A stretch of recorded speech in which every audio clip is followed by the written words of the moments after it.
With that, we will move on to the next study, which is reducing the risk of inappropriate dual payroll payments.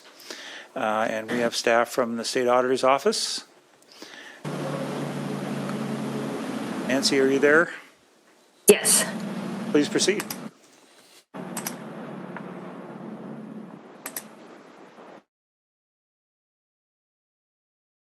Good afternoon, Mr. Chair and members of the committee. My name is Nancy Patino, and I'm a performance auditor with the Washington State Auditor's Office. I'm here today to present to you the results of our audit, reducing the risk of inappropriate dual payroll payments. Before I begin, I would like to thank the Office of Financial Management, as well as participating state agencies, including in our audit, for information and assistance they provided throughout the audit. For some background, the COVID-19 pandemic was a challenging time for employers and workers across the nation, and it changed the way people worked. It increased opportunities for people to work remotely and work multiple jobs, referred to as dual employment. And it can be very well appropriate for people to work more than one job, allowing them to gain extra income or gain new skills. But despite these benefits, dual employment can pose several challenges and risks to state agencies. Risks include employees working both jobs during overlapping work schedules. Dual employed workers may experience fatigue and poor performance as a result of working multiple jobs. And finally, state agencies may be left with unexpected overtime pay costs and unintentionally duplicating leave accruals for dual employed workers. All in all, the state agencies and the Office of Financial Management have a role in mitigating the risks associated with dual employment. In brief, we found that state agencies experience several challenges to identify, coordinate, and manage risk associated with dual employment. Leading practices suggest employers develop policies and procedures to identify and manage instances of dual employment. And the Office of Financial Management provides technical guidance on dual employment and is well suited to provide additional guidance. We conducted this audit because, while uncommon now, dual employment may become more prevalent in remote work environments. And to elaborate, using data from the Human Resources Management System, we identified 93 of around 75,000 state workers who were employed at more than one state agency during fiscal year 2023 and 2024. These 93 people only represent when there was an overlap in payments and does not indicate instances of fraud, and we didn't actually investigate fraud for this particular audit. And we do recognize that this number is small. However, dual employment poses risks of payroll fraud to unwary state agencies. The Special Investigations Team. If I can interrupt just for a second. The slide program is coming up on one of the side screens, but not on the main screen. Can you possibly share your screen so that the presentation is more visible to everyone? Okay. There we go. Thank you. Pardon me.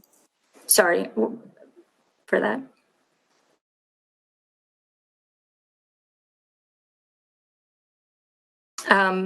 So the Special Investigations Team at SAO has published 3 investigations in which government employees inappropriately worked overlapping office hours, and a few investigations are currently underway. Finally, addressing concerns associated with dual employment helps ensure state agencies safeguard public resources by taking proactive steps to mitigate inappropriate dual payroll payments. And we saw this as an opportunity to identify practices that are practical, low-hanging fruit that can help reduce the risks. And just to check, I have the right slides now? Yes, your slides are up. Thank you. Okay, thank you so much. Sorry about that. We conducted this audit to examine opportunities for state agencies and the Office of Financial Management to prevent inappropriate dual payroll payments. To answer this objective, we selected 5 state agencies shown on the table that had high numbers of dual employed workers. And we held focus groups with these state agencies to learn about practices they use to identify and manage dual employed workers, as well as challenges they experience.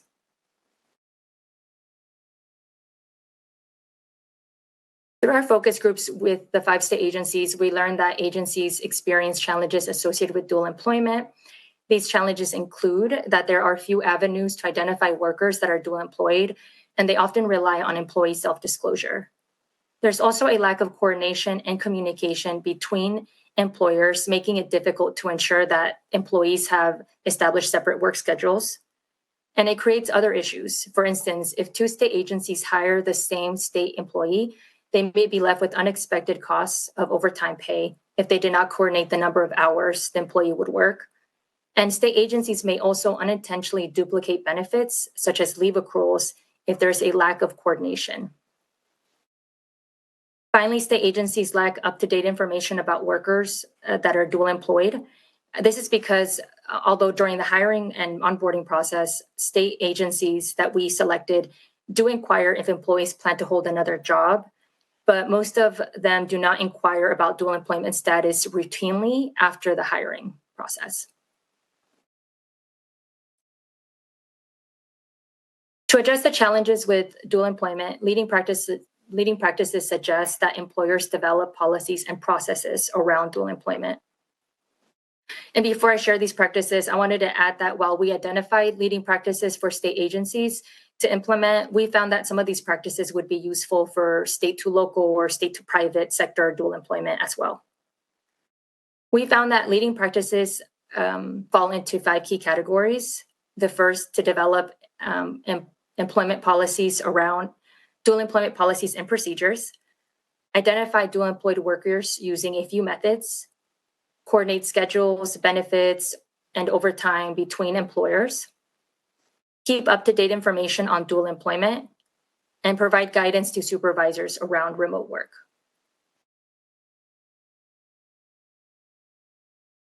Diving deeper into each practice, developing policies and procedures that specifically address dual employment. Policies can include defining what outside employment is, clauses such as that dual employment cannot be worked during workers' work schedule, guidance to supervisors to review and approve outside employment requests, actions an agency may take if the policy is violated, and whether the agency is willing to authorize overtime pay resulting from dual employment. And as for the procedures, they should outline key steps to review and approve workers' requests to hold an outside employment.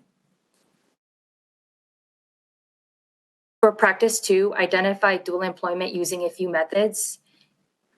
This could include requiring new employees to disclose dual employment as part of the hiring and onboarding process. In addition, state agencies can contact new workers' most recent employer to verify their employment status. And we recognize that this could be time-consuming for agencies to do, so they can take a risk-based approach. For instances, only conducting these reference checks for remote positions.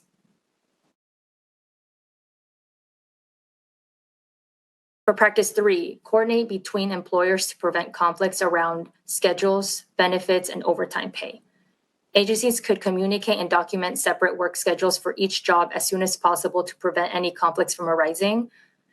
And state agencies have some additional considerations when coordinating around dual employment.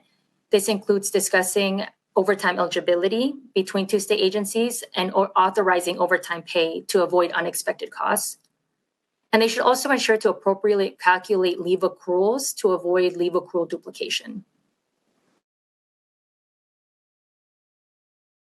For practice 4, keep information up to date on dual employed workers. State agencies could require all employees to periodically review the dual employment policy and fill out the disclosure form. This serves as a tracking mechanism, allowing them to identify and manage employees that are dual employed. For practice 5, provide guidance to supervisors around remote work. This includes providing remote work trainings, documenting remote work agreements, including work schedules, and revisiting the remote work agreement annually, as well as setting clear expectations with employees, such as clear on employees' work schedule and their availability, as well as communication expectations, such as work applications to maintain communication throughout the day. During the course of this audit, we found that Washington state lacks statewide guidance around dual employment policies and procedures, whereas in other states, including Arkansas, Connecticut, North Carolina, and Pennsylvania, we found that their human resources state agencies had developed specific guidance around dual employment. So, for example, the state of Arkansas developed dual employment disclosure forms that includes job titles, job descriptions, work schedules, overtime eligibility for each position, and the form is reviewed by both state agencies hiring the same state worker. In the state of Connecticut, dual employment policy provides, they have a dual employment policy, and it provides a description of relevant state laws, agency responsibilities, as well as any ongoing obligations to manage dual employed workers. For example, agencies are required to review dual employment agreements annually with their employees. The Office of Financial Management provides technical guidance to agencies regarding dual employment on their Human Resources Management System hub. For example, it explains that an agency will receive an automated error message when hiring a dual employed worker whose social security number is already in the system. And it encourages that state agency to coordinate with the other agency when they learn that they have hired a worker employed by another state agency. This hub also provides instructions on running a report on all active dual employed workers on the Human Resources Management System. However, most state agencies we spoke with did not seem to be aware that they could run a report on all active dual employed workers when we spoke with them. We also learned that the Office of Financial Management plans to transition to Workday, which promises to be a more integrated system. And OFM staff believe that Workday will more easily allow them to view all active dual employed state workers with Workday. Given our findings, we have a few recommendations. To provide additional guidance to state agencies around dual employment, we recommend that the Office of Financial Management develop and share guidance on key components of a dual employment to include in a policy, including the clauses I mentioned earlier, such as that outside jobs cannot interfere with their performance, as well as a process to approve dual employment, including establishing separate work schedules, for example. We also recommend that they disseminate existing instructions on how state agencies can run reports on all active dual employees using the Human Resources Management System.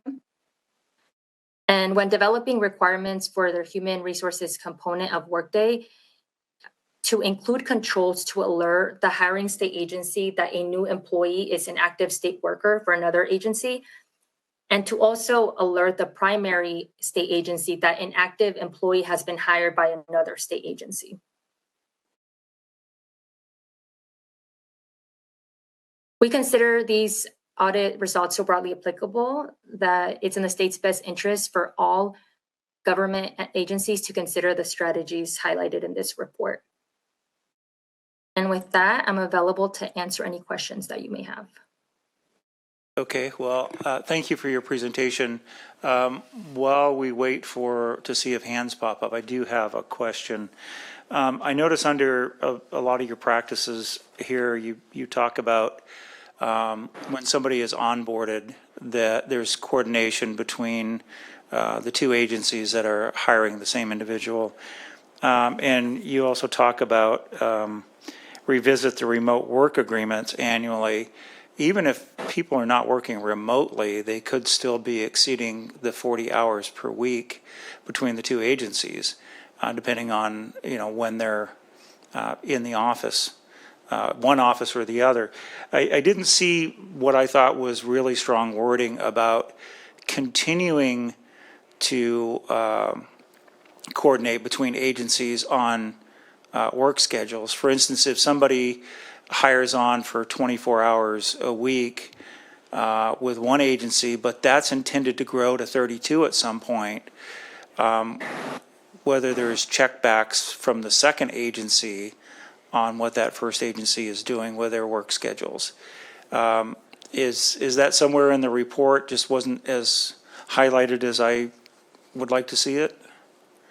Yeah, that's a great point. I do recall seeing a leading practice that mentioned that.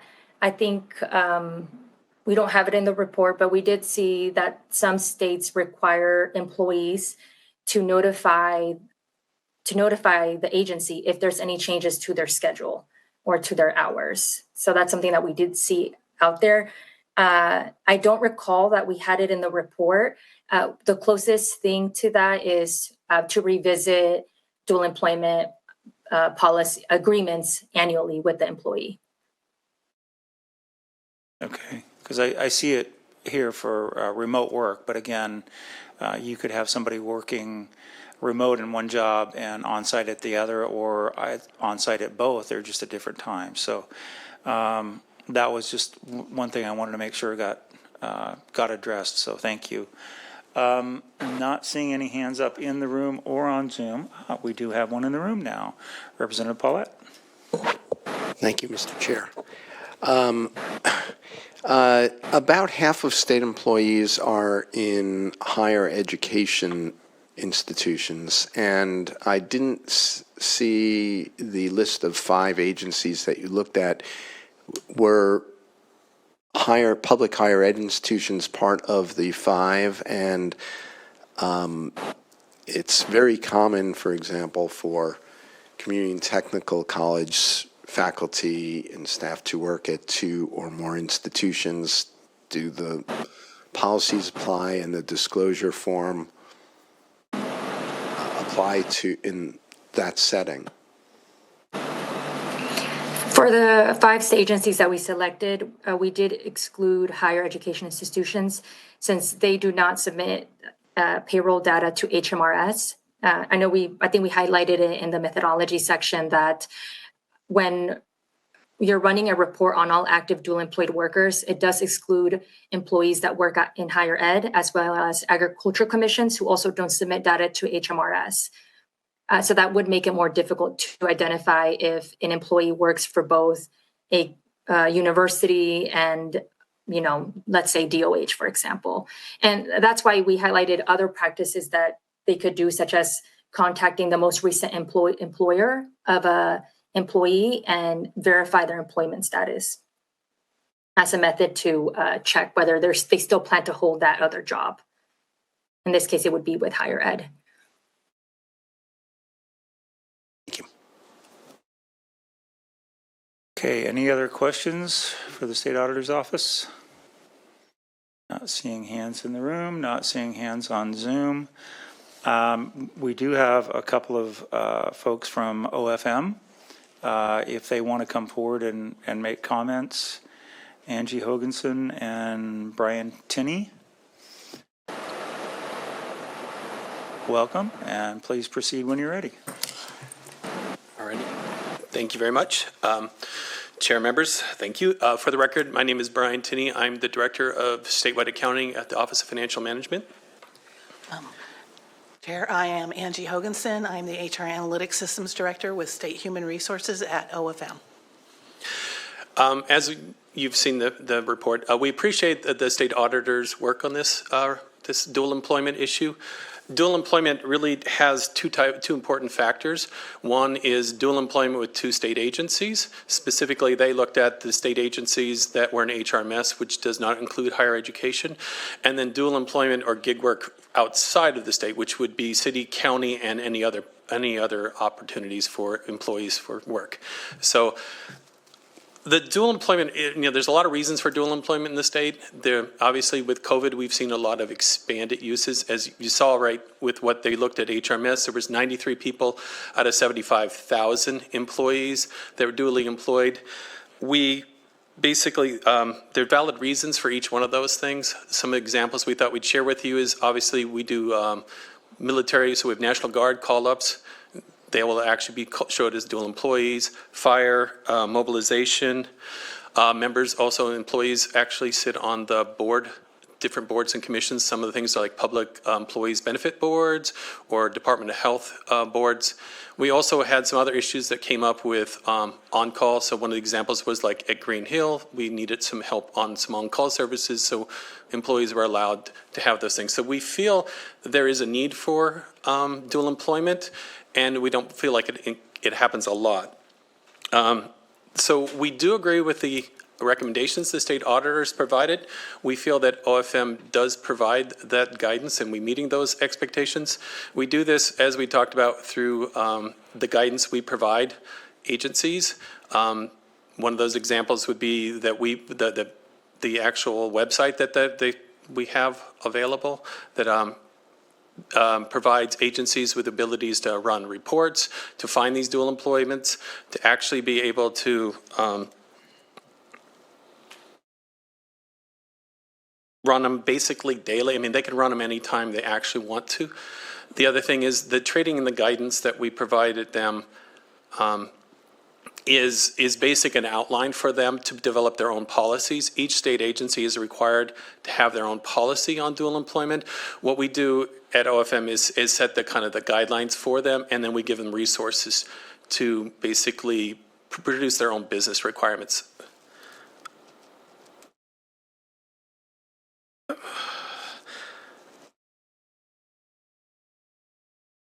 So what we actually responded back is saying that the auditors identified agencies were unfamiliar with this information, so we agreed that we would communicate this information by the end of the month to all agencies. We would continue to actually make sure they're aware of the resources available to themselves so that they can identify these dual employments.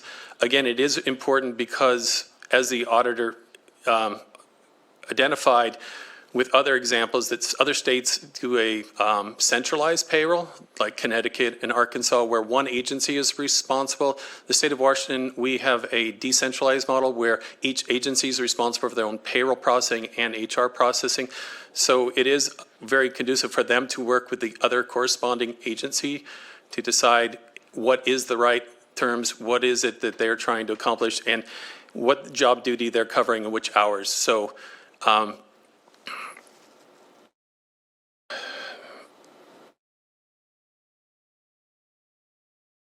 oh, sorry, I'm trying to remember all the things I want to say right now, and it's just slipping on my brain. So from a system perspective, we catch all these dual employments because we are able to run those summaries out of our HRMS system. But again, with state agencies like the universities, they are outside of our system, and that is why we require and kind of rely on the ethics of our employees. And that's the leading practice behind all of our policies, is that they disclose. They are responsible for disclosing basically when they have an employment. They have to disclose changes. The state ethics boards holds them accountable to failure to disclose those things. So it is difficult for the state of Washington to catch bad actors or problematic with people who decided to basically say, I'm going to take an off job while I'm, remote working. So we kind of rely on that self-disclosure, disclosure of what they're doing. There is, like I said, within HRMS, we are able to provide agencies with detailed reports on which employee, how much they're making, how many hours they're compensated. So we feel like that meets a lot of the needs. But there is a problem with the fact that if there's bad actors, it's difficult to catch. Obviously, we are comparing Social Security numbers, but if somebody gives us two Social Security numbers at two different agencies, we will not see that on our systems. But we feel like that's a very low risk.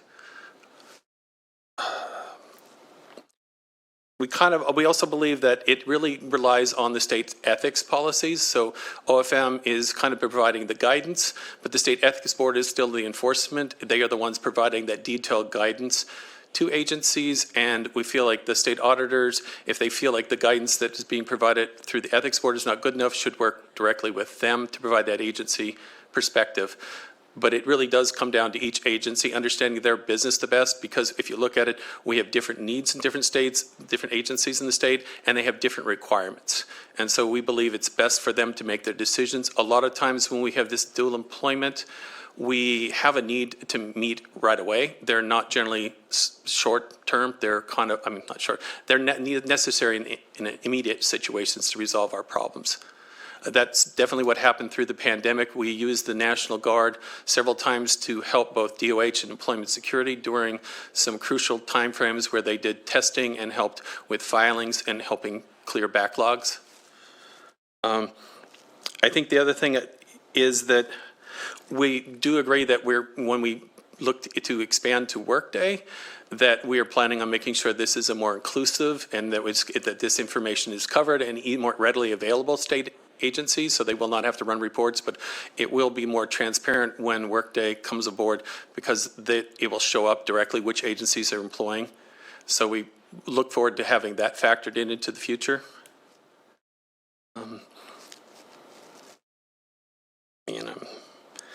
I know there was a question on the higher ed, and again, I think that's where the discussion is having employees actually tell us and disclose is the only way to really catch that right now. So again, even if like somebody at Department of Health teaches a community college class, it's their requirement to disclose that. It's supposed to be for their responsibility to disclose that and work with their employer for them to understand what they're doing and the hours they're using. And if they fail to do any of those things, again, it is up to the state ethics board to enforce and penalize that employee for failure to disclose. And I would add to that most agencies have ethics officers and they have internal policies and requirements. So I have an employee that does outside work. They had to fill out a form. That form had to go to the OFM ethics officer for approval for outside work, and I have to follow up on that with them yearly. And most agencies have some sort of process in place around that, but they do it at the agency level because within OFM, they look at to make sure that there's no conflict of interest with any outside work that's happening. And in response to one of your questions about the scheduling, if they are within our HR, if they're agency to agency and they're in our HRMS system, schedules are captured in the system. Even though an employee can go onto my portal and submit a schedule change request, there's still an approval process between the supervisor, HR, and payroll, so that if they know that they've got an outside employment or concurrent employment situation in place, they should be checking with the other agency, the other supervisor to say, hey, we've got a change in schedule happening, making sure that there's no overtime, paid family medical leave, or any other impacts that can happen from that. Because regardless of how many jobs you have in state agencies, accrual is an issue. So for sick leave, employees can only accrue 8 hours of sick leave a month. Doesn't matter how many jobs they have, only 8 hours. So our system will catch if it looks like somebody's accruing more than 8 hours of sick leave a month. It'll raise the flag, and then HR, payroll, whoever gets that notification needs to be working with, the supervisor and the other agency to see what's going on. So there are some flags in our system that catch when these anomalies happen. Okay, thank you. Do we have any questions for OFM? And I'll just remind folks out there in TVW land that OFM stands for Office of Financial Management. We throw these acronyms around, and sometimes the public doesn't know what they are. So, Representative Barnard. Thank you, Mr. Vice Chair, and thanks for this report, and thank you for your comments about it. So, my curiosity, just the 93 employees with an overlap in payments, were those both the dual jobs, were they both government, state employees? Yes. Okay, so and they're both in HRMS system, so they're actually state agencies that work in HRMS, excluding higher ed. Okay, thank you. General government, as we call it. Okay, any other questions? Seeing none, thank you for being here. Appreciate it. Normally we would go to public testimony, but we have no one signed in to testify. I didn't mention this about the first report, but neither of these reports are action items for JLARC.